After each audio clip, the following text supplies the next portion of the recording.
This week on the Jock and Nerd Podcast, we review Marvel's latest TV series, Wonder Man, plus what trailers to expect and not expect during this year's Super Bowl, trailer reactions to Michael and Daredevil Born Again Season 2, first look at the Beatles cast is out, a YouTuber's self-made movie opens at number 2 in this weekend's box office, and more, all in this edition of the Jock and Nerd Weekly for Monday, February 2nd, 2026.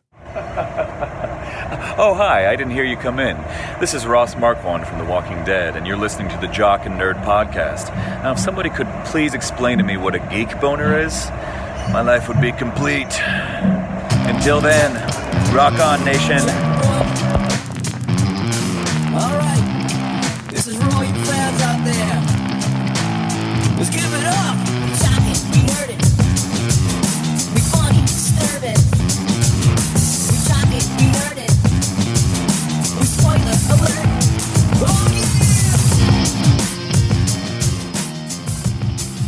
Oh, what is up, listener? Thank you for pressing play and welcome to the Jock and Nerd Podcast, where we give you comic book and superhero, TV and movie news, reviews, and whatever we choose. Jock and Nerd. My name is Imran. My name's Anthony. He's the Jock. He's a nerd. And joining us, a fella who formerly played a puppet terrorist on a really weird episode of Sesame Street, went by the name The Tangerine. He's round, he's orange, but you can call him Rug Boy. What's up, Rugs? I wear rings on my cock. Oh, that's where the 10 rings are. 10 of them. Only 5. I can't fit that. Okay. The 5 rings Yeah. of the tangerine. It's dumb. The 5 rings. Lame. Boo.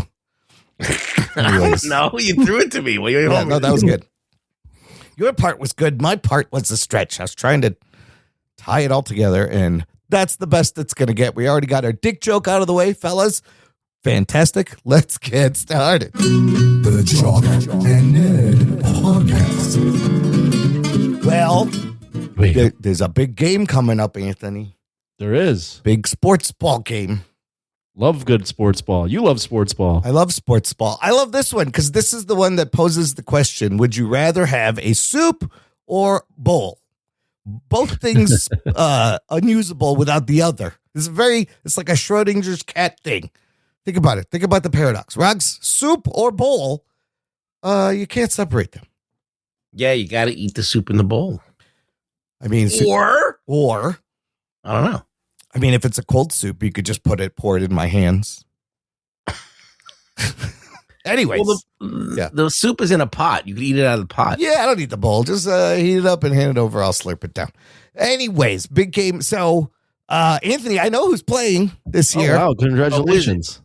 You want to know who's playing? I don't know who's playing. So It's you the tell New me. England Patriots and the Seattle Seahawks. Congrats. Weren't they just in the Super Bowl Seahawks a couple years ago? No, not maybe like 10 years ago. 2015, I believe. Yeah. See, I don't even know the year. Oh, shit. Yeah. That's because I watched that Good Sports Show with Keaton Thompson and Kevin Hart. Hilarious and informational. Who you got him, Ron? Let me get your Oh, analysis. fuck, man. I don't know. I'm going to say Seahawks just because I feel like Patriots always fucking win the thing. Very, Who won very that? astute. I feel like if you're a Democrat, you go for the Seahawks. Because Oh. Seattle's a very, progressive town. Mm. And the Patriots, well, you know what that means. So. What? Who I won don't it? know. I'm pulling shit out of my asshole. Who won it last time they met? 10 years ago as the Yeah. Patriots. Oh, it was. What do you think's going to happen?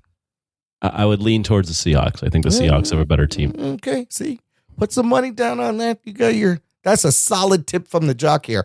But, I'm going to watch not for the game, but for the commercials, of course, the trailers. Yes. Especially this year, apparently, and the rates have gone up. It is estimated $10 million for a 30-second spot. Oh, shit. $10 million for a 30-second spot. Are more people watching the Super Bowl than ever? I don't Yeah. know. Yeah, no, it goes up every year. So this is a guaranteed audience of at least like 100, 120 million people, right? You could say easily. Oh yeah, 100. Yeah, at least 120, 130 for sure. And it's on is it on Peacock? It's on Channel 5? No, Channel 5. Jeez. NBC? Can you say that for our non-Chicago audience? Super Bowl is on what channel? I thought it's streaming on Peacock.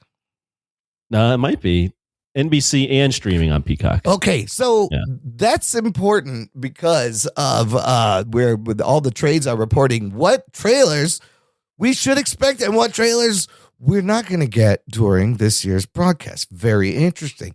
So showing up this year, trailers to expect from Disney will be a new Mandalorian and Grogu trailer, possibly a Toy Story 5 trailer, and a Hoppers trailer which is Pixar's next thing. Okay. Lionsgate is going to have the Michael trailer, which they already released today. We'll talk about that in a second. Very excited. I can't hold my geek boner excitement. Paramount will be showing Scream 7 trailer, and Universal, which is the company that owns Peacock, right? They got a bunch, and I think they must get a bonus rate because they got trailers for Disclosure Day, Spielberg's movie, Super Mario Galaxy, and Minions 3. Now, sitting out this year, Sony, Netflix, Apple, Amazon MGM, and the MCU, and even Warner Brothers DC Studios. We are not going to be getting a trailer for Avengers Doomsday or Spider-Man Brand New Day. Wow. I'm disappointed. but knowing the cost of this, it kind of makes sense. Like, you're going to add another $10 million to your marketing budget just to tell people to go to the internet and watch a fucking trailer? Sometimes it doesn't seem like the juice is worth the squeeze. But are you guys disappointed? I guess it's awareness. You're just getting people tuned in on it. Yeah, I mean, it's a little bit disappointing. I think the second most favorite thing I have besides the actual game is movie trailers. So a little bit disappointing, but we are already in that stage where they don't show the movie trailer, right? They show you like a 30-second spot saying, go watch the full trailer on YouTube. Anyways, and things have changed so much. It's like San Diego Comic-Con. Like, it's not cost effective for these companies to pull out all the stops anymore when they can just do a stunt on YouTube. So I feel like them putting these 4 teasers out in front of Avatar over the 4 weeks was a lot cheaper stunt to gain awareness than pay $10 million or $20 million if you're going to do 2 trailers. Yeah, well, absolutely. Right. Especially since those Avatar movies are owned by Disney. Yes, but Disney, they're still paying the money for Mandalorian and Grogu. Possibly they think not enough people are going to go see it. And or apparently, something. Toy Story 5 and Pixar movie. Yeah, well, the other common theme seems to be like there a lot of family movies: Toy Story 5, Hoppers, Super Mario, Minions 3. Well, those are the big money makers. Is when it's a family movie, so. Those you possibly could spend $10 million a pop Mario made $1 billion first movie. They expect another $1 billion. But also, nothing from Warner Brothers either. They got Supergirl and Clayface, but they didn't do anything last year for Superman. But still, it'll be fun to watch whatever new trailers. Will you watch the Super Bowl and run? Oh, I got squares at work. We do this every year. This year I bought 6 of them, so I'm invested. I've been doing these squares for years. I never fucking won a dime. I think I won once. You watch the whole game? I watched the whole game. Watch the whole game. What about you, Ruggs? Do you watch the game? I'll be out doing something during the game. Game will probably be on, but I'll probably be getting drunk. Talking to me, not paying attention. So you son of a bitch. The other thing is, if they're showing the Michael trailer, that's kind of a fun little connection to his Super Bowl halftime show. You guys remember that, right? 1993. No, I don't remember it. You don't remember it? I was 5 years old. Oh my God. Probably one of the greatest. Do you know the story of how this happened? It's kind of a fun story. They asked him and he performed. No. The year before. Is this when he caught on fire, or is this something else? No, that's the we'll get to that. That's in the trailer. That's the Pepsi commercial. No, the 1993 was the first Super Bowl halftime show. They never did a halftime show. Oh. The reason why the year before, In Living Color, the show sketch comedy show on Fox, In Living Color put on a special halftime show on Fox and drew so many people away from the broadcast that the next year they're like, we have to do something spectacular. And they decided to just start it off with a bang and get Michael Jackson to show up. And then what happens? He pops out of the middle of the stage and he literally, you can look this up, he stands there for like 3 minutes, doesn't fucking move. People are losing their shit and he's just standing there. I mean, I think that with like Prince playing Purple Rain in the Rain is probably one of the best Super Bowl halftime shows performances of all time. Which one? The Prince and Michael Jackson. Are you saying that objectively, or are you saying that because you're such a fanboy for these things? The only thing that would overcome that is if Camille came out and performed this year. Camille and Johnny? Yeah. Oh yeah. If, with Riz Ahmed, he's a rapper. Riz can do it. And then the whole cast of RR came out and they did a Bollywood dance. Yeah. Imran would just Imran would spontaneously combust. And then the Huntrix girls from K-pop Demon Hunters joined them. Oh my God, get out of here. I would just lose my shit. So anyways, that's the big game. I got squares. Maybe I'll win some money. Listener, let us know if you're disappointed. We're not getting Avengers and Spider-Man trailer. Join this conversation. Join our Facebook group. It's called Jock and Nerd Nation. Jock and Nerd. It is a closed, exclusive group just for you. There's a link in the episode description. I mean, I think they may put out a Spider-Man trailer like this week. Like every week, I'm like, it's going to come out. They, just put it out. You don't need the fucking Super Bowl. Where is my Spider-Man trailer? So talking about Michael, here's the other thing is a lot of these trailers, they just wasted $10 million. They put it out on the internet already. They don't need the promotion. The Michael official trailer came out today. And Anthony, you got to look at this. Your thoughts, feelings? I did get a look at it. First off, you messaged us right before the show and said there's a new trailer. Right when I looked at the show notes and saw the trailer, I just laughed immediately. I was like, I'll put this in. Because I know that this is Imran's favorite movie of 2026 and it hasn't even come out yet. Absolutely.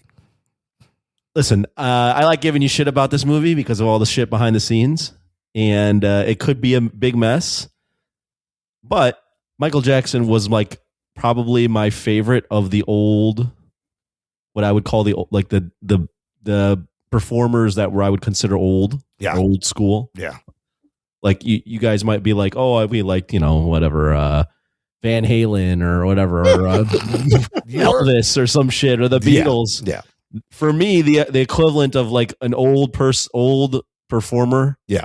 That I was growing up with that I thought was like the best, but I didn't actually grow up during his time was Michael. Yeah. Michael Jackson. I remember listening to his stuff on cassette.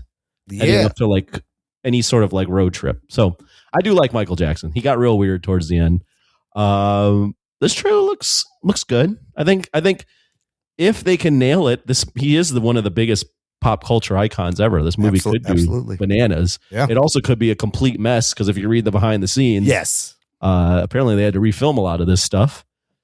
It's supposed to be what? It was supposed to be a 2-part movie, and now it's a 1 movie? But I still think there's a second part, because at the end, it says his story begins there, and it looks like it ends at about Thriller.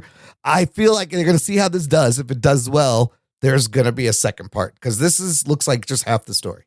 So I still think this is going to be a second movie.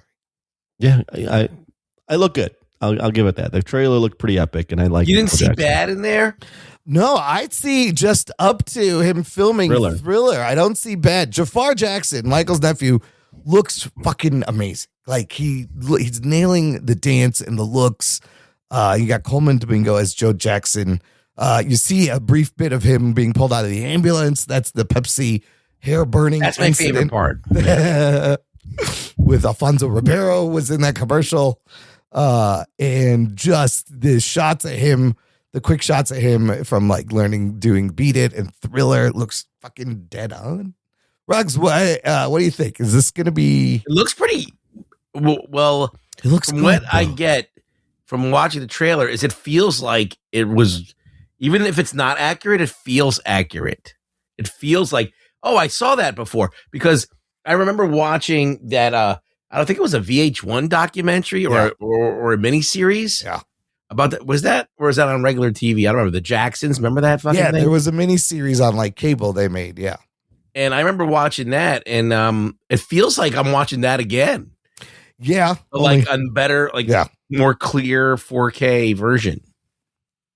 So it looks cool. I mean, it's going to be interesting to see how they treat Joe Jackson, because he was kind of a villain, but also the thing that pushed him. And he's the bad guy in this movie. I mean, yeah, that's the thing. Is he going to be the bad guy? But yeah, the part that kept saying his story begins and what they're showing me makes me think there will be another movie. April 24th. How pumped are you? Dude, I'm pumped. Yeah, me too. Here's the thing. Like you said, Anthony, this man has millions, hundreds of millions of fans, generations of fans. People keep bringing up like Bohemian Rhapsody because it's the same producer. If that movie made like $800-900 million, this thing should hit $1 billion plus, no problem. The amount of fans, new and old, that he has should come out. It's a tricky line to walk, though, right? Because if they're going to do a second part, if they deal with certain things, like you're going to lose a certain segment of people. So this trailer looks like it's a basic, straightforward, like inspirational biopic, musical biopic. Maybe. Don't you think if they do so I read some behind the scenes on Wikipedia, and it does mention that they'll touch on some controversial stuff. Yeah. But if they just did a straight up inspirational biopic, I feel like that'd be almost a slap in the face. So that's because everyone knows that it's not all like rainbows and roses for this motherfucker. Right. It did not end well for this guy. Right. So I don't know. If they went the route of like it being inspirational, I don't know. I don't feel like that would go over very well. So Fuqua did the Straight Out of Compton movie, and he did kind of not touch on a couple of things Dr. Dre did during the time, kind of cleaned it up.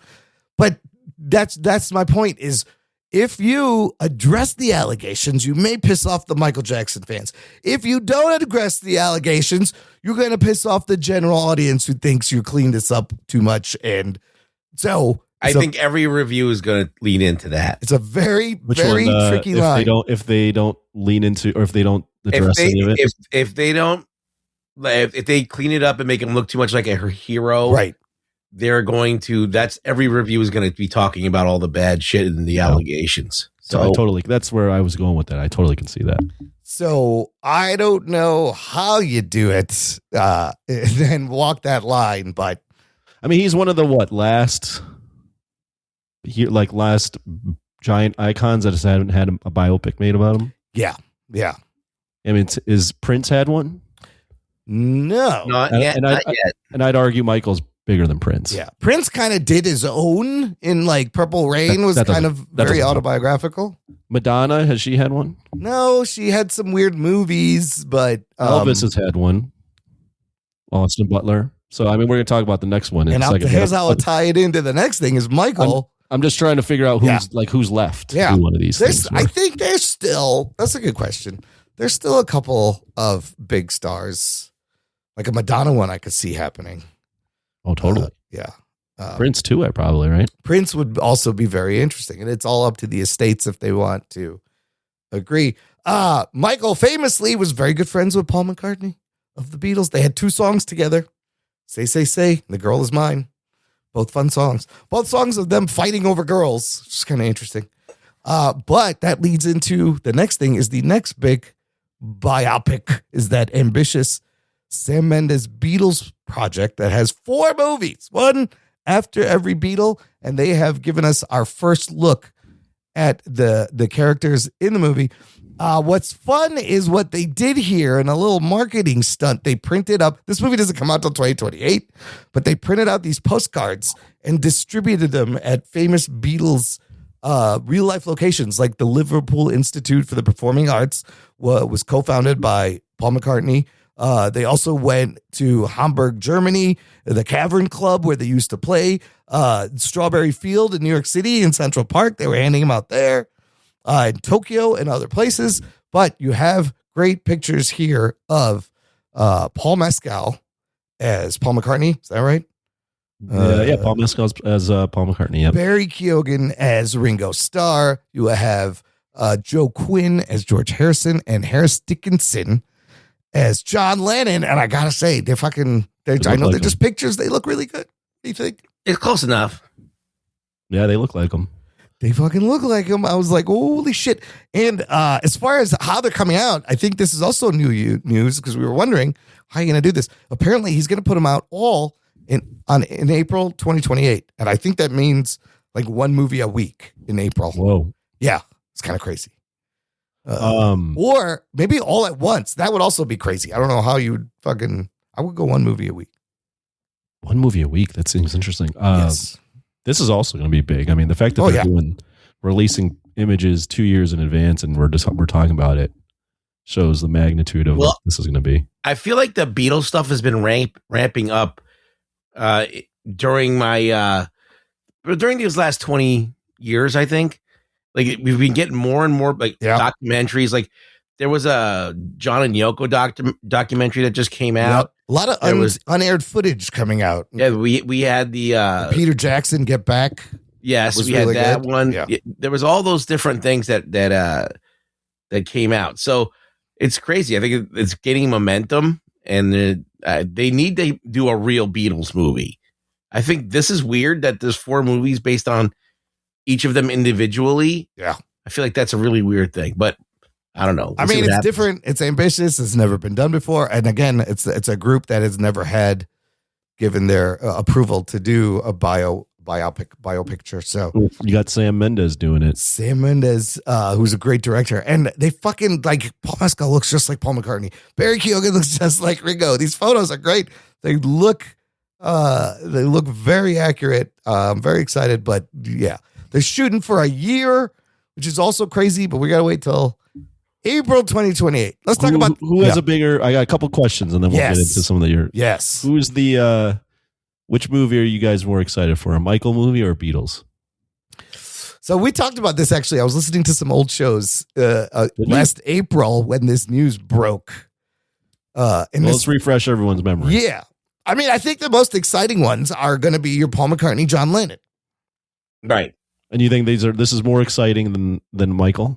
Like, do you think the Beatles are bigger? Oh man! So no, I think the Michael movie is going to be obviously more digestible. It's one movie and you get to watch it.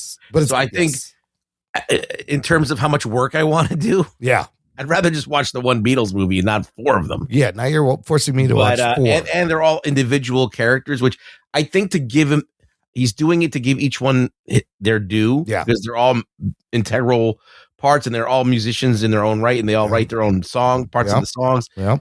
So, but it is, I don't know what this is. It going to be about one particular moment in time? Is it going to be their whole career?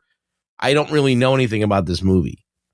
So that's the it's other hard thing. for me to be psyched about it. That's the other thing I like about a lot of questions. The Michael movie is that you can kind of tell it the span of time. These, like the Springsteen one they just did and the Dylan one. They've been doing these musical biopics that cover like a year or 2. Yeah, I hate those. Yeah, I don't really like that. You don't really learn much about but if you're a fan, you enjoy it. But if you're not, it should kind of educate you and tell you. I think like Walk the Line and Ray were the 2 good ones. Yeah. Bohemian Rhapsody wasn't bad. I enjoyed that one. Bohemian Rhapsody was fine. Yeah. The Elton John one was all right. The Elton John one was okay. I haven't seen a lot of these. Dude, the Bohemian Rhapsody one, the way they nailed David Bowie. They got to do with David Bowie. Bowie one would be great. That could be, that would be so timely because he was such an androgynous, fluid dude. And he was a rock star. He was a glam star. And he has some great fucking songs. So I actually pulled up on AI because I'm embracing AI. This is something we had. You got to embrace it. We talked about prior to the show. I said, who are the top artists that haven't had a movie made about them? So on that note, we talked about Prince, Madonna. Yeah. It also suggested Stevie Wonder. Oh, yeah. Absolutely. He was a Kurt kid. Cobain and Nirvana. Dude, I would love to see a fucking Nirvana Kurt Cobain movie. Yes. Fleetwood Mac. I don't know if that's... Yeah, they got a lot of fans. Dolly Parton. Sure. You could do Okay, here's some other ones. Frank Sinatra. Sure. Yeah. Joni Mitchell. Okay, yeah. Mariah Carey. Oh, and Led Zeppelin. Yeah. Mm-hmm. And Ozzy Osbourne. Ozzy was one I kept hearing. But not say. David Bowie? What is this list? Was There's no AI? Bowie. It's just this AI. But they also said Beyonce, but I skipped over Beyonce. What about Cher? She's 79. Has been fucking working since the 60s. It's got to be. So there's still people around. I think the ones out of all those that I read, I think seeing Nirvana or seeing Kurt Cobain kill himself. What about the Stones? That's a great one too. Have the Stones not been done? The Rolling Stones would be an interesting one too. That would be really long. I don't know anything about the Stones, so Yeah. all I know about the Stones is they have a magazine. That's not that. Somehow they did tons of drugs and fucking survived and are still somehow. I don't understand how it's possible. Well, it's like, and the Beach Boys, by the way. No one ever mentions those guys. But yeah, they made movies about Brian Wilson. Oh, they did. They did a Beach Boys movie a few years back. With But then they're also in Rush Hour. He's like, can you do this to the Beach Boys? Can you play this to the Beach Boys? Those. Yeah, I mean, if these two go, I mean, if Michael has to be a good movie, right? I hope it's a good movie. If these two go over well, I think you're going to start to see. No, they make one of these every year. This is like they print money if these are to do well. The Springsteen one did not do well, but no, it wasn't usually good. They do well. It wasn't good. That's why. Did you watch it? I haven't seen it. It was bad. Horrible. Yeah, I thought it was just boring. It looks fucking boring. I'm not. It wasn't that big. about anything. It was about him making this one record and wanting to make this like record where he's playing acoustic. Like, no, it's too short. You got to have a career spanning fucking thing. Show me the whole thing, the rise, the journey. Just like we're going to see in Michael. It's also funny that your old Anthony is my childhood. I will just have you know. You're like, this is old guy. I'm like, I fucking grew up Michael Jackson. Yeah, but you want to know something? Like, we grew up in a time where all the old stuff, like the really old stuff, like Zeppelin, Beatles, was still cool to know. Yeah. And people encouraged you to know that stuff. Beatles are still relevant though. Yeah. I see a lot of people still listening to them and the music is still, it's amazing how it holds up. And now like, it's like you mentioned something that's old. It's like, whoa. I hope that in the Michael movie, there's a scene where he's about to go on stage and he looks at his one hand and there's little vitiligo spots showing up and he freaks out and he just sees one sequin glove laying on the dresser on the table. And he's like, he just puts it on and it becomes a thing. That's my theory for the one glove. You want it to be a really big moment? I want it to be a very dramatic moment. Like, do they even touch? Like, I don't even think they can touch on his vitiligo in this movie. It doesn't go that far. Maybe. We'll see. Do they touch upon the fact that his face changes throughout the movie? It looks like they are. His nose changes throughout the entire film. Yeah. His nose does seem to get a little trim in some of the shots there. So they'll deal with that. I don't know. I think it's gonna be a fucking blockbuster moneymaker. Do they get to the part where he looks like the ghoul from Fallout with his nose? Oh God! I think he did. He did look like that. He did look like that. Yeah. The thriller part, when they showed him doing the thriller dance, oh my God, that's pretty cool. It's perfect. I was like, I mean, some of it is so dead on. It's uncanny. Yeah, he looks. I just hope this kid can act, and it looks like what can he act? It looks like in the short little clips of him talking, he's got the voice. It looks like he can, but his nephew looks just like him. It's crazy. It'd be great if they just, instead of doing the Michael voice, they just gave him a really bassy voice. Like in the Simpsons episode where he's that large white man and he's like, "Go get my one glove." That was the Eddie Murphy joke too. That like Michael actually talked tough and he was just doing that voice. Actually, a lot of people thought that voice was a put on and he actually like talked tough. I don't know. I don't know what's real with Michael. I don't know either. That's the thing. It's fun. All right, let's move on to some actual fucking superhero shit. I got another trailer here. Came out last week. Very exciting.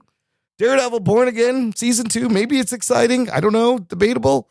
It is a trailer of footage that we're going to see in the second season. Anthony, what'd you think? There's some notable, interesting things in here. You know, I watched it. I didn't have a ton. I like that Jessica Jones is back in it. Yeah. I really enjoyed her character. Yeah. Kristen Ritter's back. I did notice the clip of Foggy being alive. I think that's probably a flashback, but how is he alive? He's supposed to be dead. My biggest thing with this is not necessarily around the trailer, but that first season was so inconsistent because they chopped it up and re-put it back together. Yeah. But it ended on a high note. So I'm hoping that what we got in the last episode is what we're carrying over into this season and not the Frankenstein thing we got last year. So because there is potential in the show. Yeah. So that's my hope for this. That doesn't say much about the trailer, but the trailer was pretty short. What about you, Ruggs? We got Fisk in a boxing ring. We got Bullseye, Wilson Bethel, Bullseye coming back. Well, I remember I watched this trailer and then I forgot about it 2 seconds later. And then you're like, you have to watch the trailer. I'm like, did I watch it? And you're like, and then I put it on. I'm like, oh yeah, I did watch it. So I forgot that I even watched it. So that's not good. But I'm happy to see Bullseye's back. I don't think they used him properly last time. Yeah. And Fisk and Daredevil going at it again. It's gonna be fun. And Jessica Jones, it's nice to see her back. So I'm like, there's some bright spots here, but like my faith in Daredevil as a Marvel show is kind of tepid right now. Yeah. But anything could happen. I mean, anything Marvel could do something good. You never know. I mean, the suit looks dope. The Jessica Jones thing is crazy because, like, who else are you bringing back then? Is there, fucking get Mike Coulter and not Iron Fist, but at least Mike Coulter. So that's kind of fun to see her. You got, what's his name? Gandolfini's kid in here still, Michael Gandolfini. But to your point, Anthony, this is why I'm also concerned. And I do get Ruggs. It is just like, it's okay. It's kind of forgettable. It gives you a little bit of action. But that last season was all chopped up because of what the MCU and what they were going through behind the scenes. We're moving into, and when we talk about our review of Wonder Man, we'll talk about we're moving into this age where they're now treating television as with traditional showrunners instead of treating them like little movies. So like the things are consistent. So like I'm hoping this back half is a lot more tonally consistent because originally it was supposed to be 18 episodes and then they just cut it in half. And now that you've fixed all half of stuff that you reshot, it should flow a little better, hopefully. But, I mean, I'm still excited. Geek Boner. I'm still excited for this coming out. When's it coming out? March 24th. All right. Last thing, I wanted to mention the top of this weekend's box office because there's an interesting movie on this list. I don't know if you guys have been following this. So number one this weekend, Sam Raimi's Send Help opens at number one, makes $20 million domestic, $28 million global. It costs $40 million to make. But it's gotten strong reviews. It's 93% on Rotten Tomatoes. And its first horror movie since Drag Me to Hell in 2009. People seem to be enjoying it. I was very curious. But then opening very closely at number two, it's this movie called Iron Lung. Ruggs, have you heard about this, Iron Lung? Yeah, Markiplier. It's a video game movie based on a video game. Markiplier, whose real name... He funded it himself. Yes, Mark Fishback, who has a combined social media following of somewhere between 70 to 80 million followers on various platforms, wrote, directed, acted, paid for, and distributed this movie, which is a video game adaptation. He watched the video game, made this. He has been sharing this journey with his followers for about 3 years. And originally, he was going to try to get this movie in a couple of movie theaters. He then turns to his followers, and they literally went out to the movie theaters. Some of them worked at movie theaters, and a lot of them are just movie fans. And they told all their local theaters, you got to have this movie. The movie is showing in over 3,000 theaters in North America. It makes $17.8 million domestic. It's at a $21.7 million global debut. It was made for under $3 million. And no major studio, no major distributor. Wow. Is kind of crazy. And on Rotten Tomatoes, what is it here on the tomato meter? It's sitting at 89% audience score. There's 16 reviews now. There's 44% tomato meter. But again, that's irrelevant. They already made their money back. And he knew. I listened to a whole interview with him on The Town earlier this week. And so he's like, I know this is not I might lose money, but it had $6-7 million in pre-sales. And he literally used his followers to be his marketing team. Now, This is a crazy shift. Just like Super Bowl, San Diego Comic-Con, these companies that are coming to show trailers, this is this worked out better for him than Shady Oaks, was it? Did for Chris Stuckman? Shelby Oaks. Shelby Oaks didn't really make a big splash. No, and he had a bigger budget, I think. This thing opens at number 2, very close to Send Help, which is kind of wild. So I think this is very encouraging for a lot of content creators. Markiplier's got a big audience. Anybody watched his videos? What does he do? He just fucking plays Five Nights at Freddy's and go, ah! That's it. It's like, he does this type of stuff. I mean, he can do intelligent things. You can tell he's a talented guy, but he basically, most of his videos is him playing fucking Five Nights at Freddy's. Wow. And people grew up with him and they think that he's their friend and they watch everything that he does, even though he does the same shit constantly. I mean, he's more talented than that. So I'm glad he's branching out and doing something else. But, people watch him. YouTube alone, he has 38.2 million subscribers. He's funny. I think that's the thing that you really learn is that he's a funny guy. Yeah. And he's entertaining. Yeah. But he's just doing video games. He's just playing video games. But it's the whole thing of like connecting to your audience and letting them in and letting them see the journey. And I think a lot of people were invested in this, and for them to fucking market it and get it in this many theaters is wild. It's crazy. This like changes the game for a lot of things. I don't know if you are like a major movie studio, what you're thinking now. Do you hire him? I don't know. I mean, it is a feat that he accomplished. And maybe this is a way for this only works for little movies. It's not going to work for a big movie. Right. Yeah. So if his budget goes over, $50 million, then he's probably have a tougher time making that money back. Anthony, have you heard about this? Any comment from the cinephile community about fucking Markiplier making his movie? No, I don't know much about this. I mean, I did see showings for this at my local album. None for Send Help, which was really was disappointing. Iron Lung, I saw a bunch of stuff. I just saw that it was based on a video game, but that was all I knew about it. I guess it's like about a I don't even know. Space, right? Something in space. It's like a submarine in space or something. we have no idea. I watched some of the trailer and of the movie, and it seems to be like he's in this. That when those movies where the whole movie takes place in a phone booth. Yeah, one location. The whole movie takes place in this submarine until the last few scenes where there's some gore and shit. And is it just him in it? He's in it for most of it. He's carrying the whole thing. Yeah, there might not even be any other fucking people. No, there's other people. Oh, there are other people. Okay. I mean, there's got to be a cast, right? You got to look at the cast. There's a bunch. Yeah, so there's got to be some named characters here.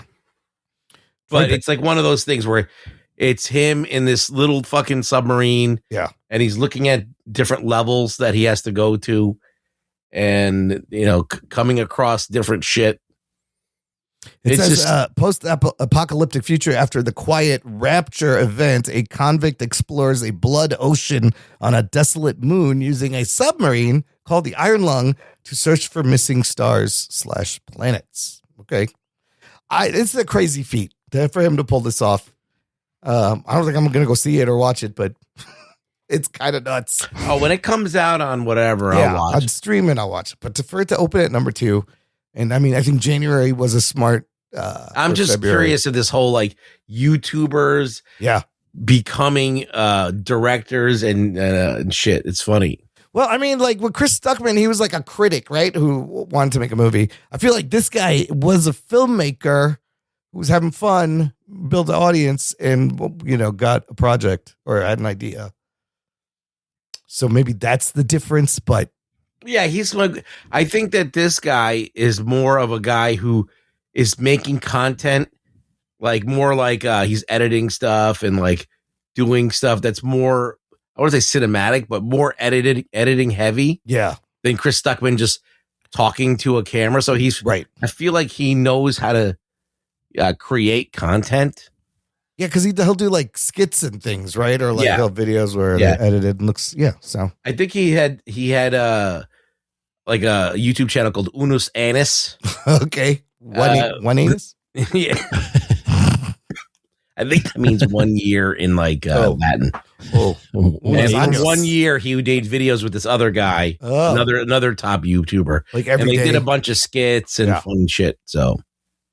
Well, the kids, there it is. You yourself can make your own movie, get it in the theaters. It's kind of crazy in this day and age. All right, let's take a break here, fellas. Gonna play some promos.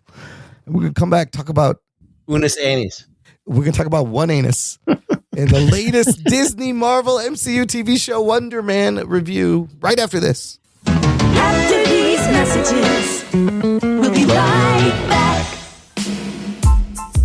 What's up? This is Brian, and I'm the host of Citizens of Pawnee, a Parks and Recreation podcast. That's right, a podcast dedicated to my favorite TV show, Parks and Rec. Every week I discuss my favorite things about the show, which include character breakdowns, episode rewatches, and other random facts and tidbits about the show. You can find me on Instagram at Citizens of Pawnee Podcast and listen wherever you get your podcast now. You will literally love it. I'm Imran. And I'm Sophia. I'm the brother. And I'm the sister. And we are watching a show about cousins. We're your hosts for Dance of Joy, a Perfect Strangers rewatch podcast. We grew up watching the 80s hit sitcom, and now we'd like you to join us every week as we rediscover our love for our favorite TV cousins, Balky and Larry. You can find our show at danceofjoypod.com and on all major podcast platforms. Now we are so happy, Sophia. We do the Dance of Joy. Imran, this is a podcast. They can't see us. Oh, po. Jock and Nerd. Listener, if you like this show, this is a great time to join our fun Patreon fan club. Just visit jockandnerd.com/Patreon. Jock and Nerd. And you can support the show on a monthly or annual basis for as little as $3 a month. You get access to things like a bonus podcast feed where the shows come out early. There's instant reactions to movies, bonus movie reviews. Ruggs had a couple of things posted. We're going to talk about that later. Got more coming. Oh, he's on a hot streak. Oh, he's on a roll. They're always fun to listen to. Turns you on to stuff you maybe wouldn't have watched, but that sound kind of interesting sometimes. You can also join us for our monthly virtual Discord hangouts. The next one is Thursday, February 19th. A lot of other fun stuff, but we appreciate everyone supporting, helping us produce. Keep the show going. Come on to the Discord. You can be the star for the night. That's right. We turn our listeners into celebrities. Into stars. But I mean, like, it's great. We get to see. It becomes about you guys, not about us. It's great. Come on. When Wes Cranford joins from Australia, I'm always like, oh, shit, it's Wes Cranford. Yeah, it's like you're celebrities to us, you guys. We turn our listeners into celebrities. We do. You're the stars, not us. Well, to us, not to them. Yes. I don't know what any of that means. Like, It sounded good as it was coming out of my mouth. Anyways, jockandnerd.com/Patreon. Check it out today. All right, fellas, let's get into this week's review. We will be discussing the first season, only season perhaps, of MCU Disney Plus Wonder Man show. Here is your spoilers. Strap yourselves in, you fucks. Spoiler time. This is apparently the 17th TV show in the MCU. That's a lot. I think that includes all the animated stuff, too. This series created by Destin Daniel Cretton, who you will remember as directing Shang-Chi, and he's directing Spider-Man Brand New Day, and Andrew Guest, who is also a showrunner on the show. And like I said earlier, this is one of the shows that is now shifted to the showrunner method, the way it always used to be done, of making these TV shows. However, this is also a show that got stuck in between creative strategies and kind of sat on the shelf for, it sounds like, 2 years. This show is, and hence they dump it all on one day in January, which made me nervous because that's never good. But I think they just had to get it out before Daredevil, I guess. On Rotten Tomatoes, it's a 89% tomato meter, critic rating, 88% audience rating, and starring our two leads, Yahya Abdul-Mateen II as Simon Williams, and Sir Ben Kingsley returning as Trevor Slattery. You got a lot of other fun characters in here. You may remember Arian Moayed playing Agent Cleary, Damage Control, you'd seen in Spider-Man and the other show. I forget what, I think it was a She-Hulk. He was in another show. And then fun cameos from Joey Pants and Josh Gad. I don't even think that's cameo. He's almost like a big part of the show in one episode. And they gave us 8 30-ish minute episodes. One of them was like 20 minutes, I swear. Like the credits are so long. So varied, but they were short and well-paced. Anthony, how would you describe what the show is about? Oh, man. Wonder Man is about a aspiring actor, Simon Williams, who is, I would say, probably not accomplishing things, and his family somewhat rejects him, at least his brother, and he has no social life whatsoever. His personal life is basically falling apart, and he comes across a role that he's always wanted to play, which is Wonder Man. And along the way, he meets Trevor Slattery, who has something nefarious up his sleeve, and they develop a friendship as they both try to navigate Hollywood. Yeah. This is also under the Marvel Spotlight banner, which I thought was interesting before the show. So, I don't know what any of you guys think. Anthony, let's just open it up. What'd you think of these 8 episodes? So the Marvel Spotlight banner is what they're throwing on for anything that they believe or that they want to designate as you don't have to know anything. The no homework stuff. Right. Yeah. What did I think? I was very pleasantly surprised by the show. I had a really good time with it. I think, thinking about how Marvel has evolved in terms of its TV, when they first started doing this, there's a myriad of problems, but one of them was they were treating the TV shows, especially after WandaVision, like just long movies and not really like episodes of a TV show. And they felt like just long, cheaper movies where there was big action set pieces, but they weren't movie-esque, and everything else was just extended just because they needed to make it 6 or 8 or whatever episodes they needed to make it. Right. This felt like it was created just to be a TV show, and it didn't have, there's no big fight scenes or anything like that. It's just a small little character piece about a guy trying to make it in Hollywood and a friendship that blooms with Trevor Slattery in this case. And I found it to be really pleasant and enjoyable and very easy to watch. And, while I wouldn't say it's like earth-shattering television, I think I would watch more of these types of shows from Marvel if they're doing like little character pieces like this. This was very good. I enjoyed Yahya Abdul-Mateen, and I love Sir Ben Kingsley as Trevor Slattery. I think he's hilarious. I had a really good time with the show. All right. Ruggs, opening thoughts. All right, you can't interrupt me. I'm not gonna say nothing. You gotta let me say what I gotta say. You go. And no matter how it hits you, okay, just be quiet. Let me do it. Contain myself. All right. Let me just gather my thoughts. Let's just get ready, everybody. Okay. All right. He's getting on the toilet. Yeah. This is probably the worst show about Wonder Man, the superhero, that I've ever fucking seen. Whoa. But I didn't know he was going to say this. But I liked it. Oh, wow. It has nothing to do with fucking Wonder Man. No. It has nothing to do with the character at all. It's not.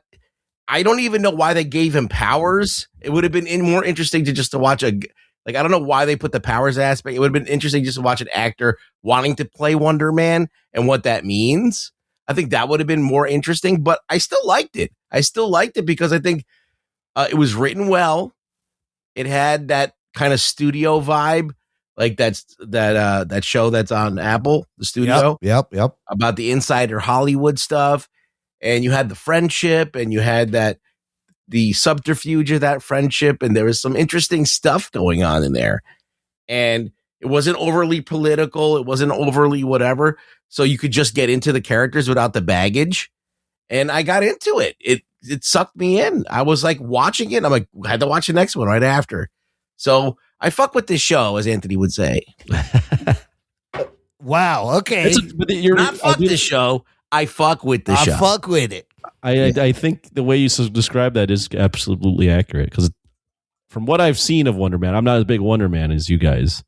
Maybe you guys aren't that big either, but I don't think that has anything to do with Wonder Man, this plot. Yeah, I'm just wondering why they included it. Like, if you're not going to make a show about Wonder Man and you're going to make about a guy who wants to play Wonder Man, why make him Wonder Man? It doesn't make sense.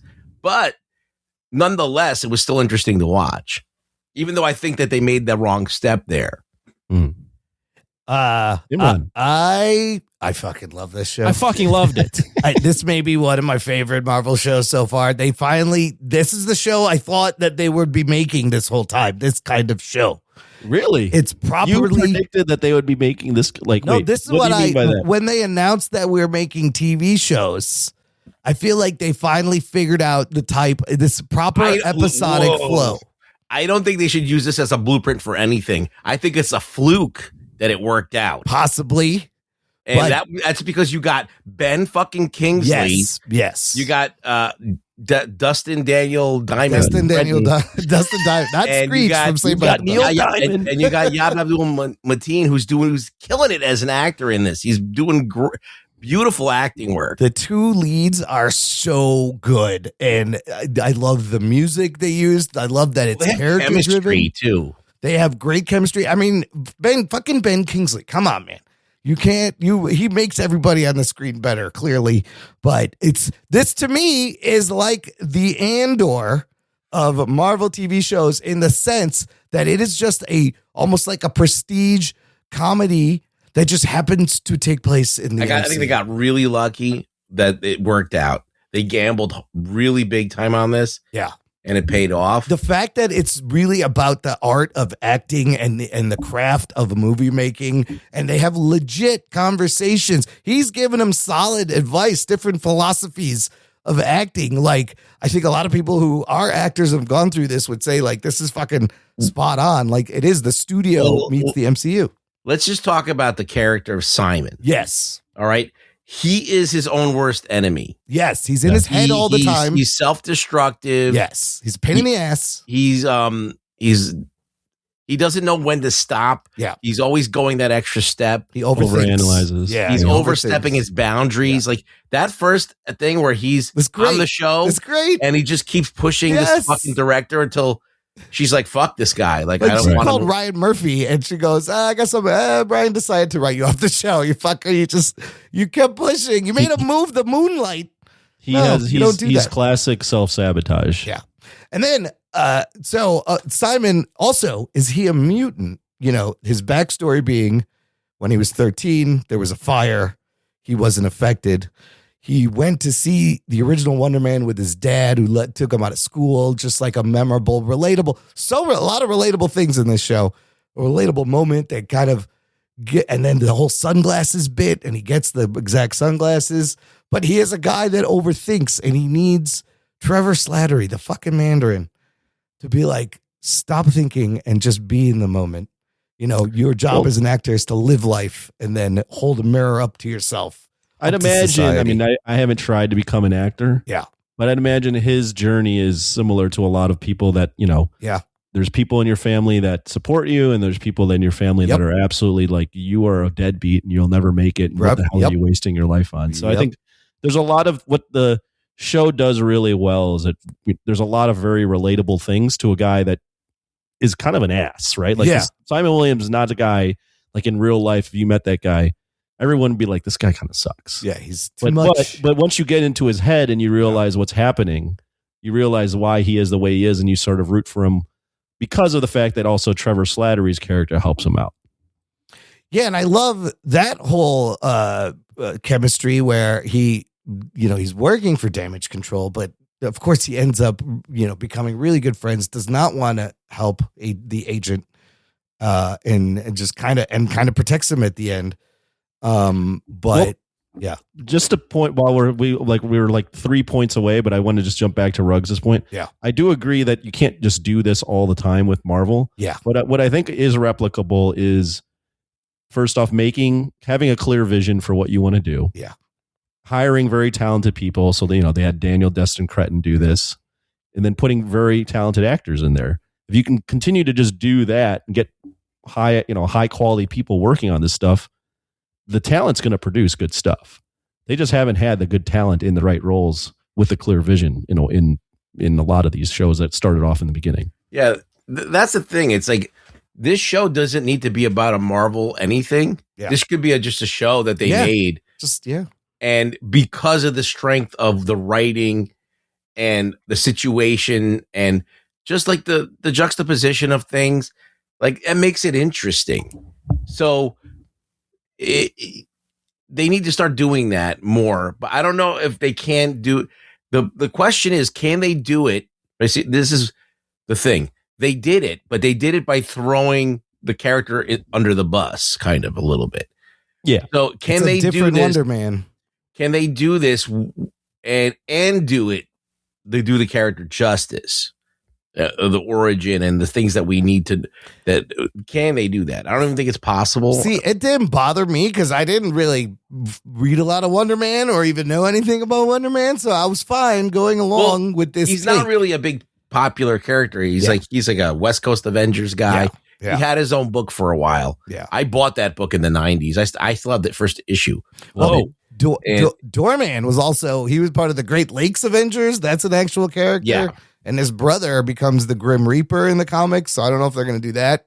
Well, it's fine. It's fine. I just wish that they would have stuck to the origin and done the character justice. But that's neither here nor there because they're not doing that.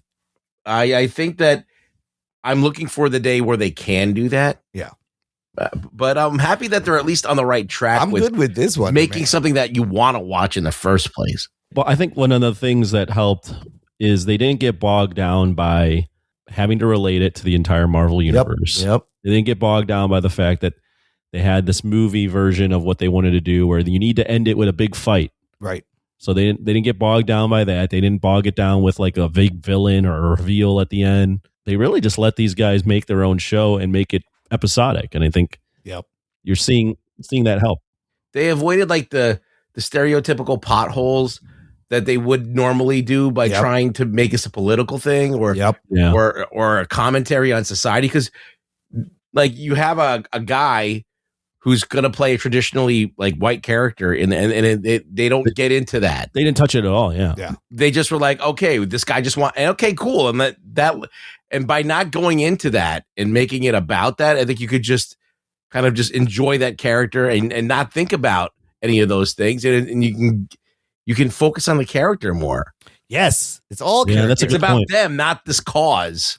Right. That is a good point. That's right there if they want to take it, right? Yeah. They want to make it a political type thing. Yeah. It's right there. Yeah. I mean, is it a commentary on Hollywood and the entertainment industry? It's just, but this guy's journey is fantastic from beginning to end. And even though they were short episodes, they packed a lot of shit. A lot of time passes in the breadth of these 8 episodes. A lot of shit happens very quickly. It's so well paced. It moves well. And they're self-contained little, and the whole thing is kind of standalone, self-contained. You really don't have to know anything to enjoy it because of the strength of the performances. I mean, the only thing you really got to somewhat know is the fact that Trevor Slattery was the Mandarin in Iron Man 3. Right. But other than that, you don't really need too much other than it being in the Marvel universe. No, but it's like, and there's some fucking hilarious lines and dialogue. Like, I love when she's like, "Oh, he's great. Where do I know him from?" And she's like, "I think he was a terrorist." I love that he sounds like Paul McCartney, Trevor Slattery. I love his. He's doing more of a Ringo, I think. Oh, he's doing a Ringo. Okay, yeah, he's doing one of the Beatles. He's absolutely doing one of the Beatles. But there's some funny shit and some fucking like the way he delivers his lines. Yes. It's. I don't know how to describe it. Maybe you described it the best way, but it's so funny to me the way he says things. Try a peach ring, you'll understand. Or when he's talking to Esther and he goes, "Jesus, Esther, I just wanted a story, not a whole thing. Bloody hell!" And he's just talking to everyone. His delivery is hilarious. You're going to use your super speed, but they're together, an unlikely duo, and their chemistry is so great. Like Yaya is great. Like you buy it. It has so much heart and charm and feeling and emotion.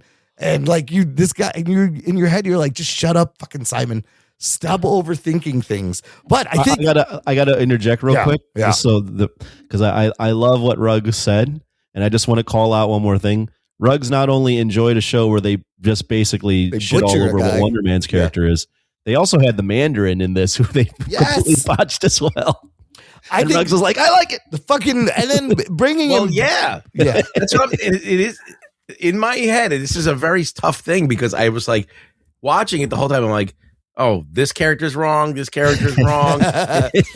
I'm like, but the show's good. Like the show's good and it's worth watching. It's a Wonder Man Mandarin buddy show. And Ruggles is like, what the fuck? This is not right. They've doubled down on the wrong Mandarin character, and they're like, fuck it. We're just going to embrace it. We're going to bring him back and make him. How many Mandarins do we have? We have the one from the first Iron Man, right?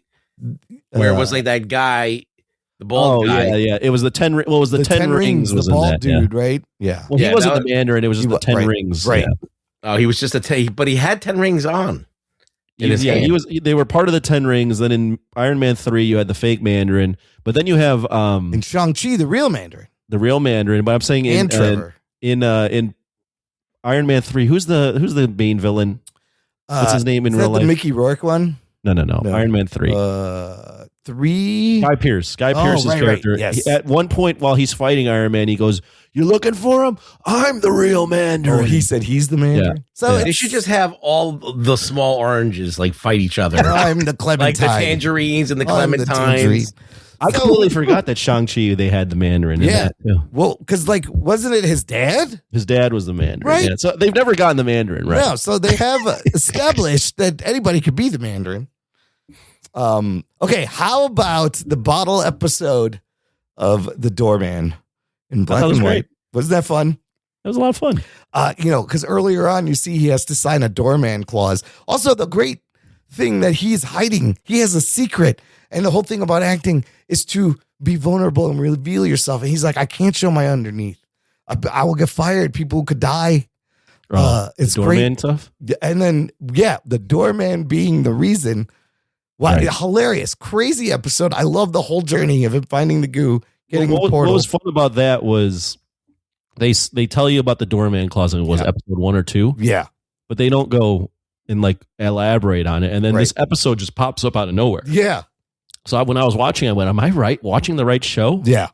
But when it just plays out, and then you kind of connect all the dots. Yeah. But I like that they don't treat the audience like you're dumb. They're just like, you'll figure it out. You'll understand as you watch it go along that why this episode is relevant and what it connects to, and that's the throwaway line we said earlier in the show is actually what this connects to. So I just like that they treated the audience. That's great. As if we weren't, 5-year-olds. Like I will agree, though. When it started, I was like, "Are we watching a movie that's in the universe?" Like that. But then you figure out this is why they have the doorman clause. And J-Gad still missing, apparently. Mario Lopez is in there. So just the idea of calling a movie Cash Grab is also really funny.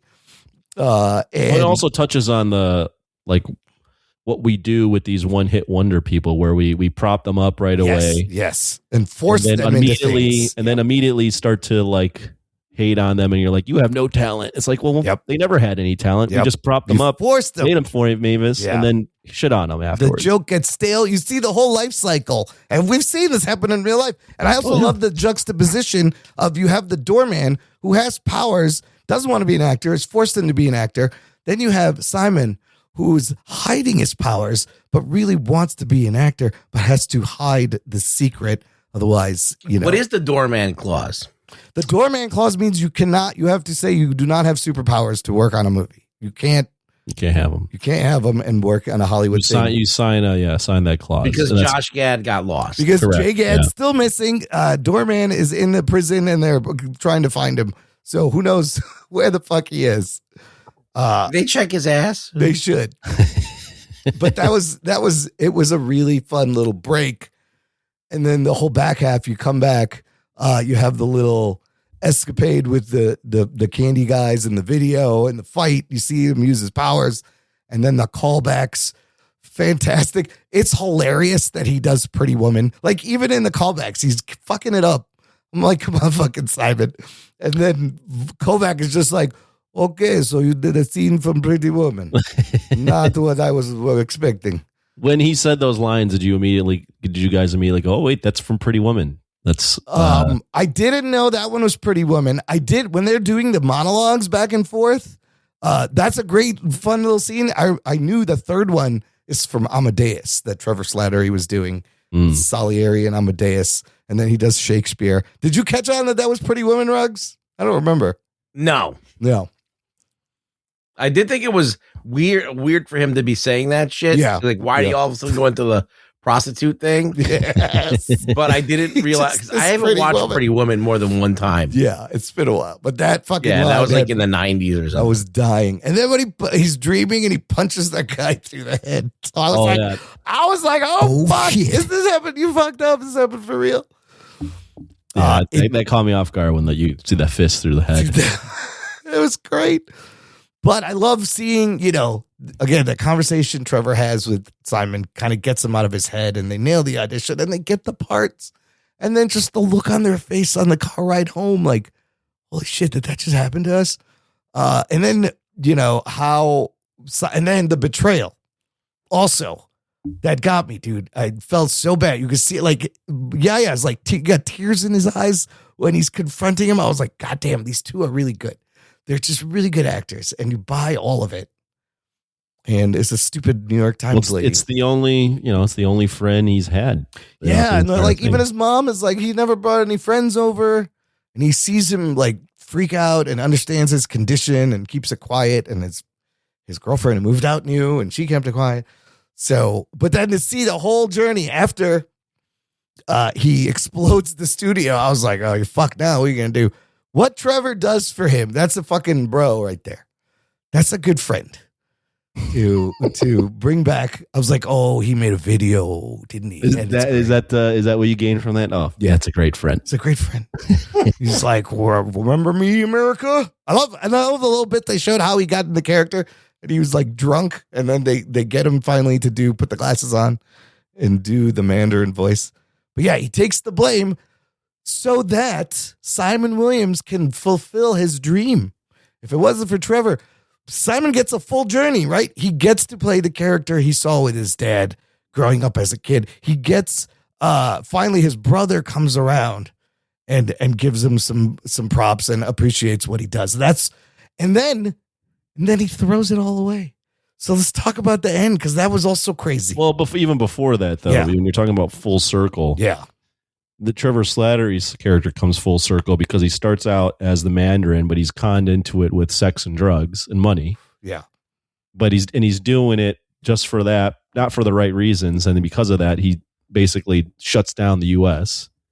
And then he lives in prison, and he goes on an adventure with Shang-Chi, but he never really redeems himself until he becomes the Mandarin again. Yeah. But this time he chooses to become the Mandarin and for something bigger than himself. Yeah. He's not, and he's sober, right? That's one of the things throughout the movie, throughout the show. He's 13 years sober. I'm 13 years sober. Or I'm trying to do how he talks, and that doesn't sound like it at all. So I'm not going to attempt to do it any more times. But yeah, so I like the arc that Trevor Slattery's character goes on. Yep. And that's not something that when you throw on a Wonder Man show, right? You would think that you would get. So the writing is good for both characters. It's fresh, man. It's so different and fresh. I was just like, wow, this is fucking great. Well, I wouldn't say it's fresh for Marvel. For Marvel TV. Yes, it's not fresh writing. That's a lot of good writing is like that. It's fresh based on the shows we've had. This finally for a Marvel show, they had their ducks in a row. Yeah.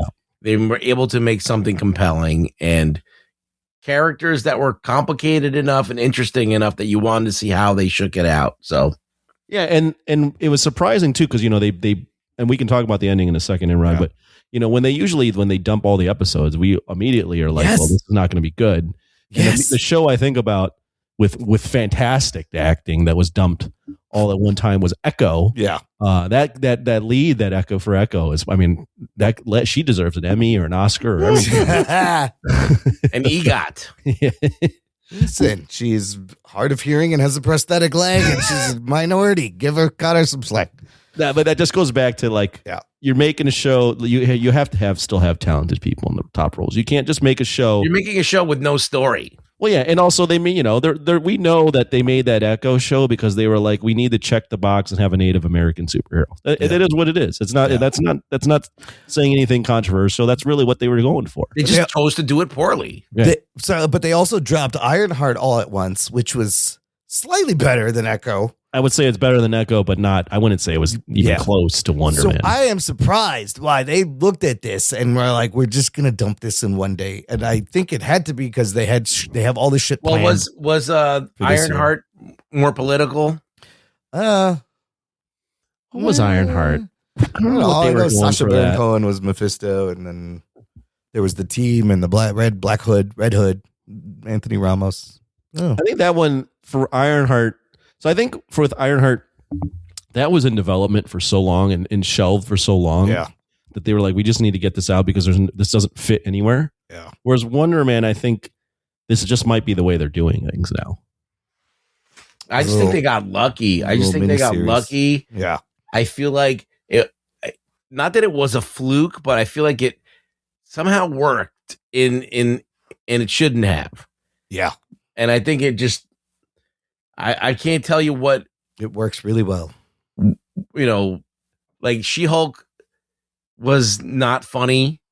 Not funny. She-Hulk had a good. Not funny. I mean, that had a good first episode, and I was like, "Oh, this could be great," and then it just fucking shits the bed. Yeah, it was just not funny, and like I didn't like any of the characters, and they weren't even compelling to watch. Yeah, it's like not even have to be likable, like you like them and want to be or admire them. It's just like you want to watch what they're going to do next. Yeah, and they didn't have any of that.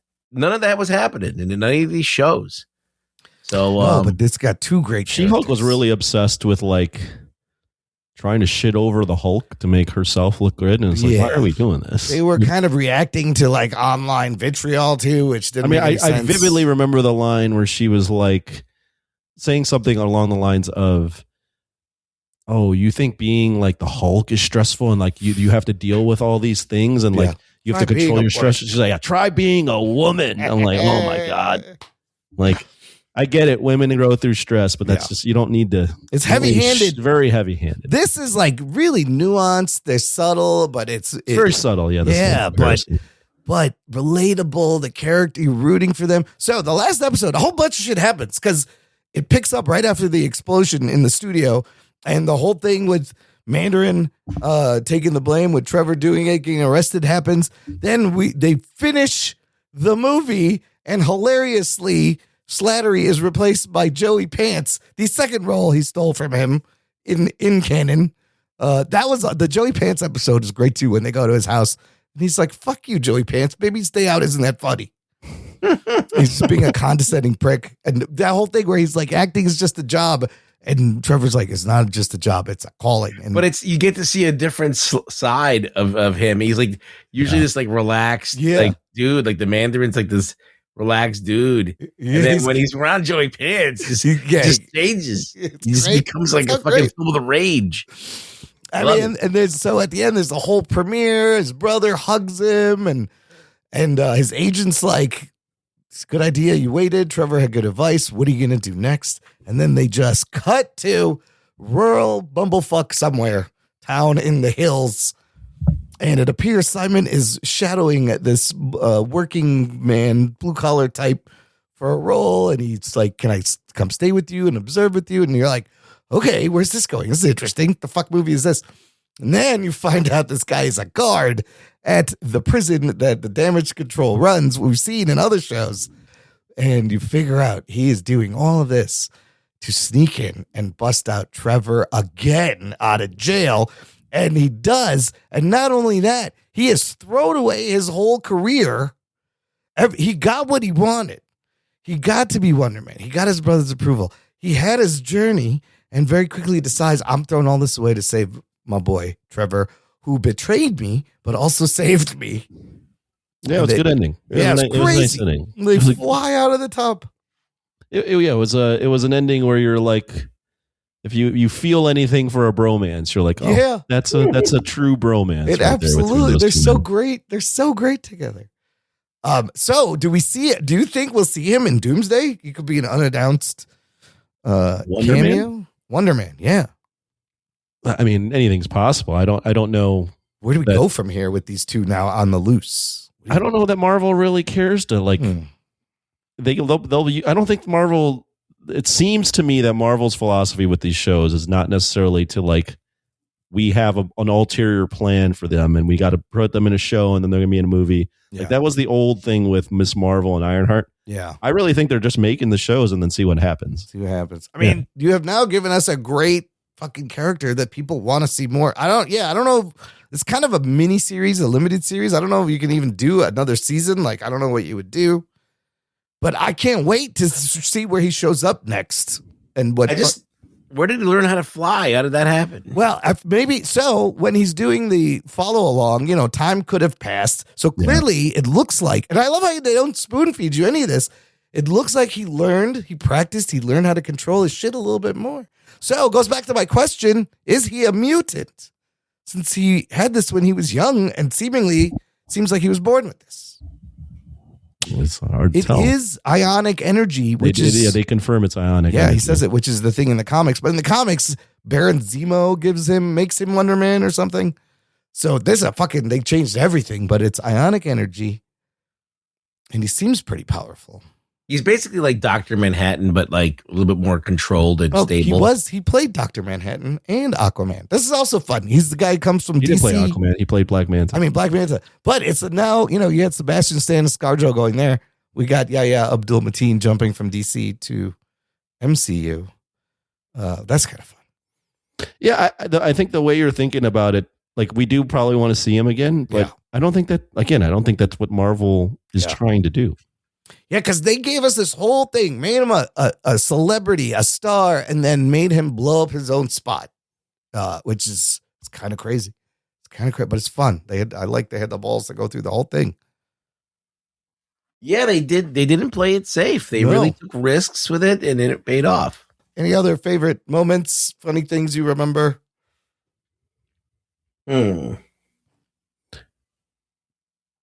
I don't have anything, that like sticks out right now, but I just thought that overall, I think that's just a byproduct of the fact that the show just flowed really well. Yeah.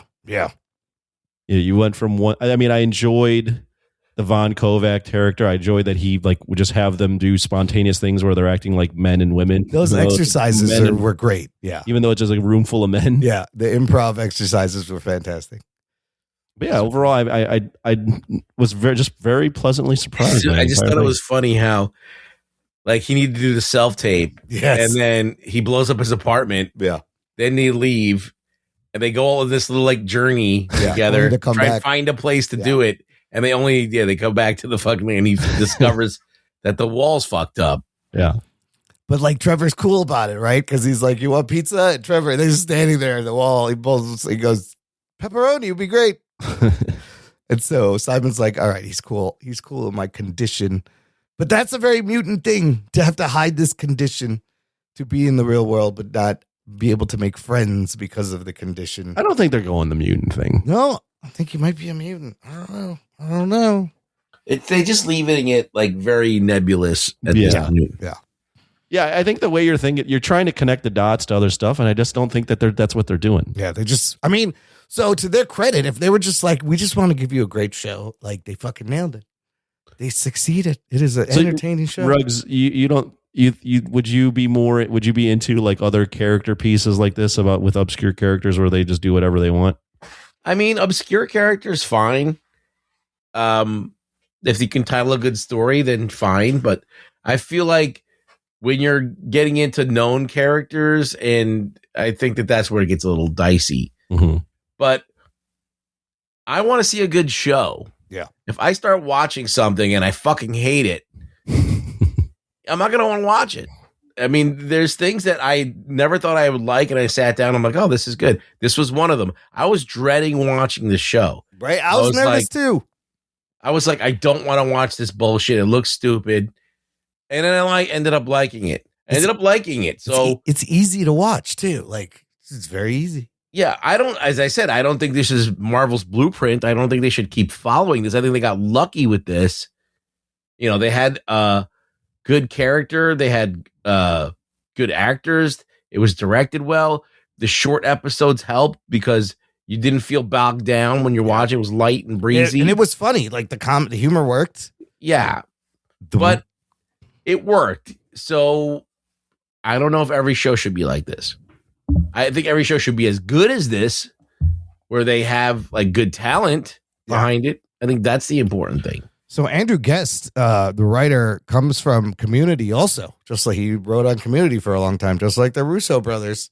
And first 2 episodes directed by Dustin Daniel Cretton, written by Andrew Guest, and Guest show runs this thing really well.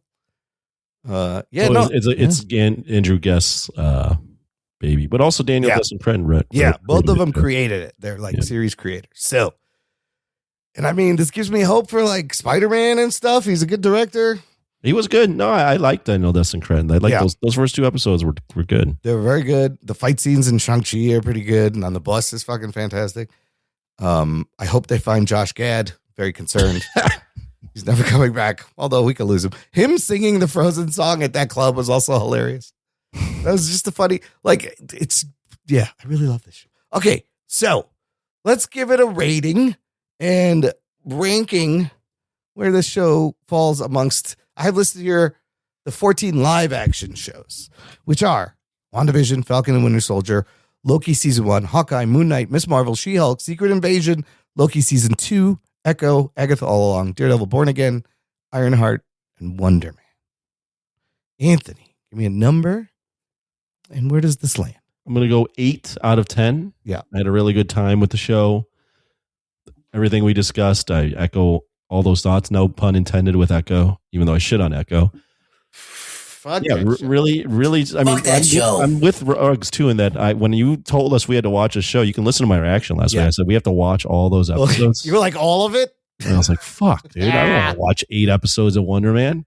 And the show hooked me after a couple episodes. I was really anticipating. I watched 7 episodes and I had 1 more to watch, and I woke up the next morning and I didn't watch 7 in a row. Okay. I had 1 more to watch, and typically I'm like, I'll get to it. I was like, I got to get to this 8th episode. I really want to see what happens. So it was good. Very good. You know, you don't need to make every superhero property into a big spectacle or fight or event. Like, just having things in the superhero world, but making good stories also works.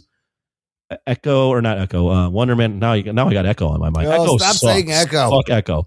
Wonder Man, I'm going to go with 8 out of 10, and I'm going to have it my second favorite show. Oh, shit. Loki season 2. If we go season 1, season 2 together, or just season 2. Loki season 2 is my favorite. Yeah. I thought that ending was spectacular. Okay. With Loki being like the guardian of basically the entire universe and the redemption he had. But Wonder Man's 2, and I have WandaVision 3. So that's where it's at.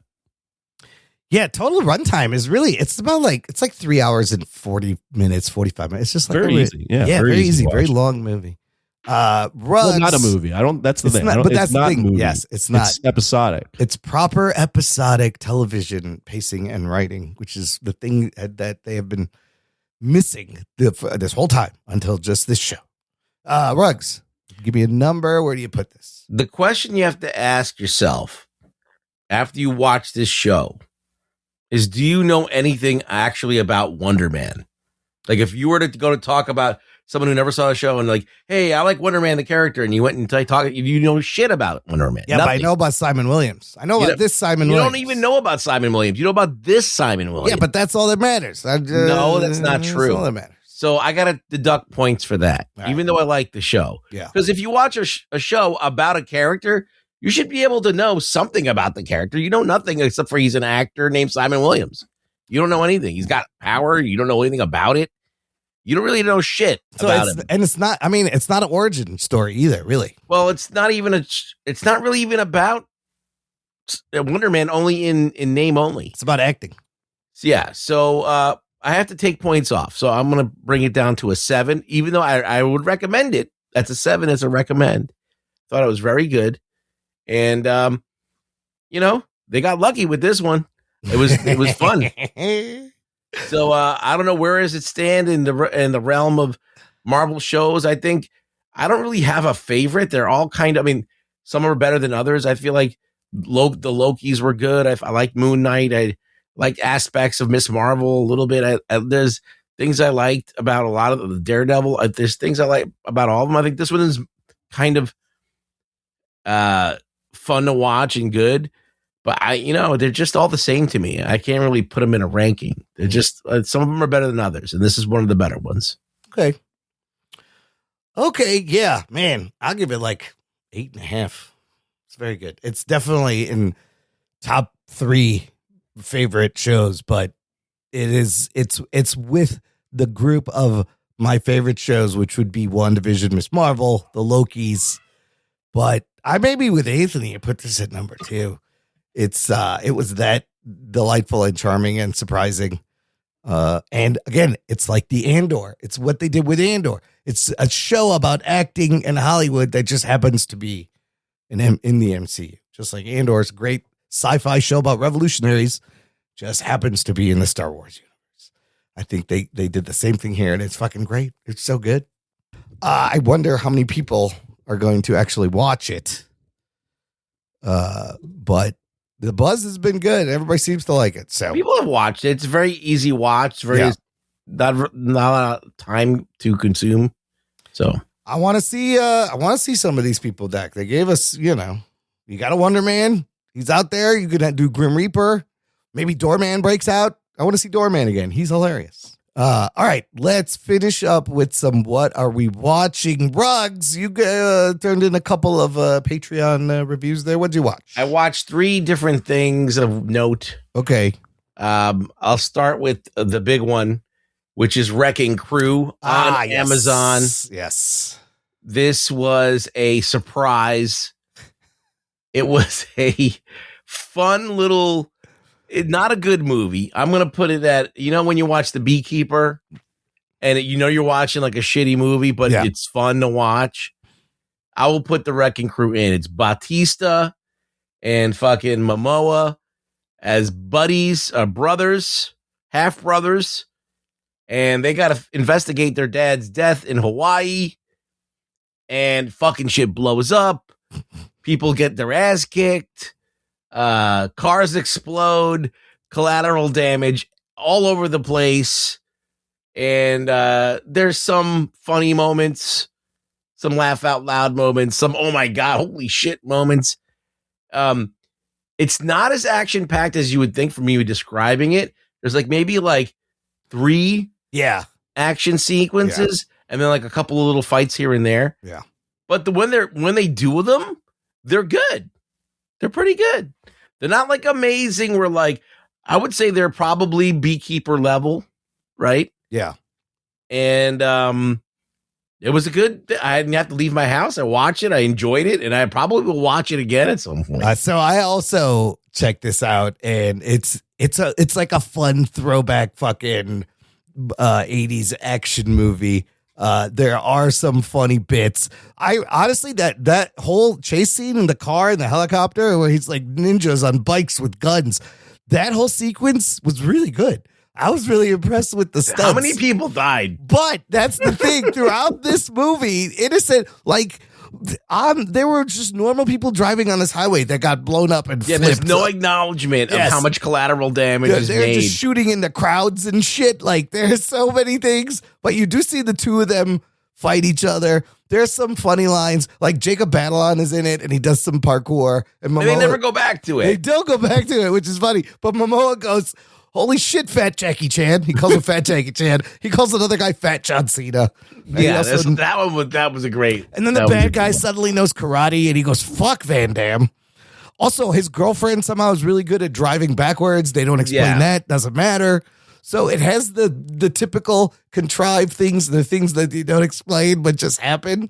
But I thought their chemistry was great. I thought the action scenes, the fight scenes were fun. It's a fun time for just a fucking Amazon What movie. it has going for it is that you got Momoa being very charismatic. It's a perfect role for him. He's just being you got Batista doing his thing. Yeah. And the charisma's on screen and the testosterone's on there. It's your old macho 80s action so it's movie. got that macho 80s charm. It's got the Lethal Weapon, two guys that are working together that kind of are trying to get along, but they don't like each other type and the thing. Hawaii setting is gorgeous. Yeah. So I liked it. I thought it was good. I thought it was a fun time. I can't tell you it's a great movie, but I could tell you'll probably laugh. It's 75% tomato meter, 69% popcorn meter, but they could have a franchise on their hands. Definitely. I would watch another one. I would watch this again. So, Like, I easily. mean, they left Tamara Morrison, isn't it, Miranda Bachar, and they left a little thing about his mom still on the table so you could do all that old thing. But and then Jacob Batalon is in it. But it was fun. It was a fun little diverting entertainment.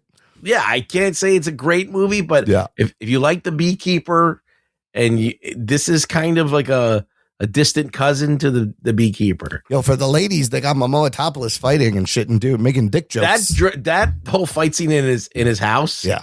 that was great. It was brutal, dude. He's throwing people around. He fucking And him and Bautista's fighting was actually pretty brutal too. It Yeah. was a short fight, but it was still like haymakers getting thrown, and and that his eye immediately heals up, no problem. Yeah, it was fucked The up. next But they scene. give you that, right? You expect them to fight at some point, and Anthony, it's good. He gets into a fight with Bautista, and his face gets so fucked up, and then literally like 2 scenes later, It's fine. he's completely fine.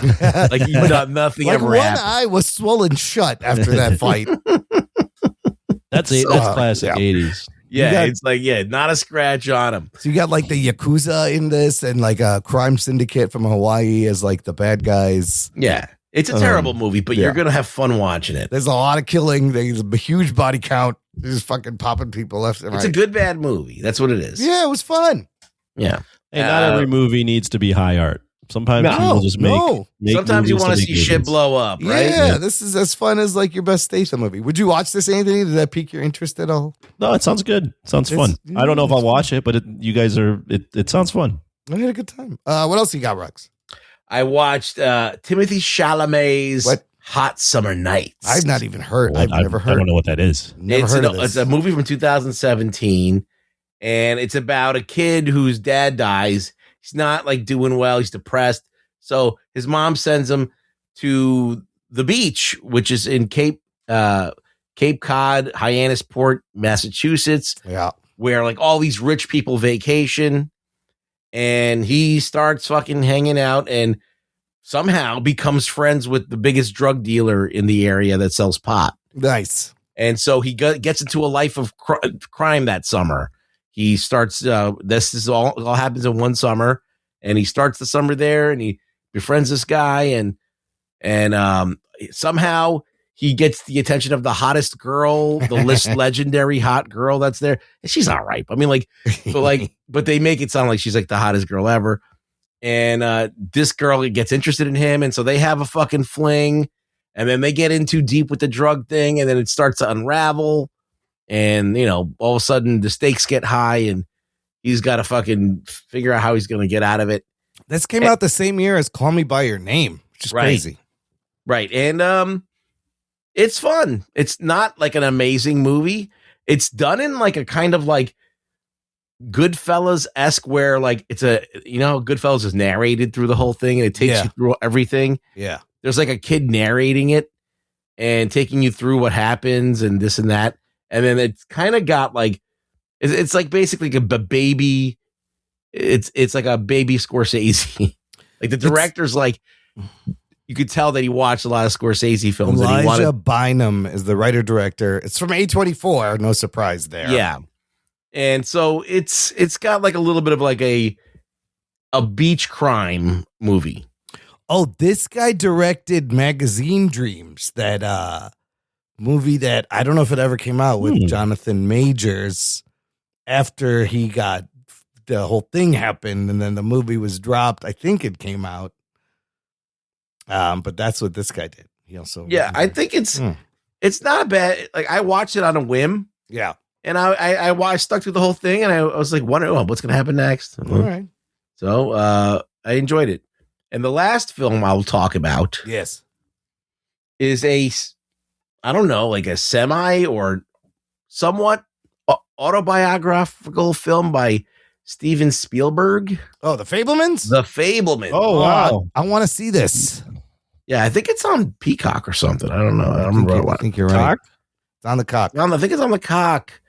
And it's a movie that kind of gives you insight onto Steven Spielberg without being a movie about Steven Spielberg. He does it through like an avatar, like his name is Sam, or I don't know what his name is. And it's about this kid who grows up kind of obsessed with movies or movie making. And he's got a dad who's like this genius, and his mother's like this really, I don't know, erratic person. And just she's up to shenanigans. And it's about them like constantly moving and trying to fit into wherever they are, and takes you through like, I don't know, the 50s, in various parts of America. And it's pretty good. Got 7 Oscar nominations. Yeah, I think it's pretty good. Movie. I don't like the way that it ended. I think that the ending could have been cooler. And I feel like there was more story to tell there. Because you don't ever really get to, so you're telling the story about this kid who makes movies, and you don't really get to see like him make where it ends up. You just kind of see the beginning of it, like how it begins. He becomes Steven Spielberg. Yeah, we know that. But I think all the performances were great, and Seth Rogen's in it. I didn't know he was in this. Oh movie. wow! Yeah, it's good. It's good. It's good. Solid. It's a solid Spielberg movie. Will Disclosure Day be better? I hope so. I mean, it was a long movie. It was 2.5 hours or something. Oh. Anthony, you've never seen Fablemans? I've never seen it. No, I'm aware of the movie, but never got around to watching it. It is a long ass movie. I will do a review on the Patreon. A bit more in depth. 2.5 hours. God damn it. Anthony, you watch anything? No, nothing. I was supposed to watch Arco, but you didn't? I was a little under the weather on Saturday, and I had to catch up on Wonder Man, so never left the house. Okay. Yeah, no, I just got nobody checked out Night of the Seven Kingdoms? I watched the first episode already, into the second, I think. The third, I watched the third. It's fucking, I like this show. It's a fun show. It's not bad. I thought it was going to be much worse. Yeah. But yeah. It's like Wonder Man. You're like, oh, this is actually kind of fun. I feel like I wish it wasn't a comedy, like an out and out. Oh, it is a Game of Thrones comedy. Yeah. Yeah. But it's still okay. It's still passable. Similar to Wonder Man, something different for the franchise to keep it fresh. And, it's not as self-serious as the other shows. I like that. And it's very small. And it's just about this one little area and these two. And it feels like a bad spin-off, but at least it's done well. But again, like Wonder Man, it's just about the chemistry between these two characters and their journey and their story. So there's a lot of similarities, actually. But I can't wait to review this when it is over. I think there's only 6 episodes. I'm waiting to see the penis he's on. Right in the beginning of episode 2. You can't. Have you ever seen, speaking of penises, I think it was the show The Gentleman. Yeah. Where I think there was a huge old man penis in that was there? Too. Yeah. Apparently in that 28 years later Bone Temple, there's a bunch of dicks in there too. That's what I heard. I don't know. Yeah. Not that there's a website with the list of dicks in movies that I reference, but may have heard that. I'm starting my own list right now. I mean, the list is growing every day. No pun intended. This is becoming an epidemic at this point. I mean, there was that site that would show you like boobs, when boobs were in movies of every. Remember that? It's still on Mr. Skin. Yeah, Mr. Skin. So now there's going to be one about dicks. Every time see a dick, here's the timestamp. Here's the episode. But all right. That's it, gang. Anthony, what you got planned this week? Anything fun? Super Bowl shenanigans? Super Bowl. I might see there's a Dracula movie that was released in France that I'm going to essentially catch this week. So is that the one you watched, Ruggs? Yeah, you did a review on that. Yeah, it's finally coming out. Oh, okay. Is it good? I'll give it a 6. Okay. I mean, it's not terrible. It's entertaining enough to watch. Oh, I think you'll be fine. All right, cool. Then I'm going to watch it. All right. Ruggs, where can the listener find you? In the sewers. Yes. With the turtles. I'll be on X, Rug Boy Show. Go leave him a message. It's just a bad place. It is a bad place. It's a fascinatingly bad place. If that was real life, you'd fucking run the fuck out of there. If aliens thought that if they saw like what's on X as like the reflection of humanity, they would just blow us up immediately. This is why the AI agents have created their own social media called Moltbook so they can talk shit about humans. That is true, listener. Look it up. The robots are becoming They're sentient. talking about you right now, how annoying you are with your fucking AI questions. We got 5-10 years before Judgment Day happens. So enjoy the present, listener, and visit our website, jockandnerd.com, so you can support the show and join our Patreon and give us money before the AI bots come and take over. But most importantly, share the show to those said AI bots and to your actual human friends. We'd appreciate it. Thank you for listening to the Jock and Nerd Podcast. My name is Imran. My name's Anthony. He's the Jock. He's the nerd. We'll peep you next time. This is crazy. I like turtles. I also like her. Ah, yes. I see that you know your judo well. Jock and Nerd.